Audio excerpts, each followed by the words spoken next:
వాళ్ళ ఫేస్లు బట్టి. For example, ఇద్దరు అమ్మాయిలు వచ్చారు, ఐడెంటికల్ ట్విన్స్. వాళ్ళ పేర్లు సీత, గీత అనుకుందాం.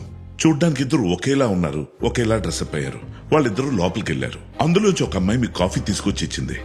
వచ్చిన అమ్మాయి సీతో గీతో మీరు గుర్తుపట్టగలరా? లేదు సార్. ఎందుకు? ఫేషియల్ ఫీచర్స్ ఒకేలా ఉండడం వల్ల కన్ఫ్యూజన్ సార్. వాళ్ళ ఫేషియల్ డీటెయిల్స్ మన మైండ్ లో క్లియర్ గా రిజిస్టర్ అవ్వకపోవడం దీని ప్రాబ్లం. ఇది యూజువల్ గా మనకి చైనీస్, జపనీస్ ఫిల్మ్స్ చూస్తున్నప్పుడు జరుగుతుంటుంది. ఇప్పుడు ఇందాక మీరు గుర్తుపట్టిన తీరుని ప్రైమరీ ఐడెంటిఫికేషన్ అంటారు. ఒకవేళ అది ఫెయిల్ అయితే సెకండరీ ఐడెంటిఫికేషన్ అని ఇంకోటి ఉంది. అది ఫీచర్స్ చూసి గుర్తుపడడం.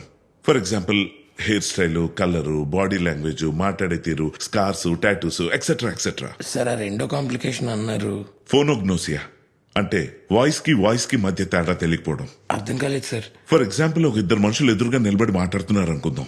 వాళ్ళు మాట్లాడే ప్రతి మాట అర్థమవుతుంది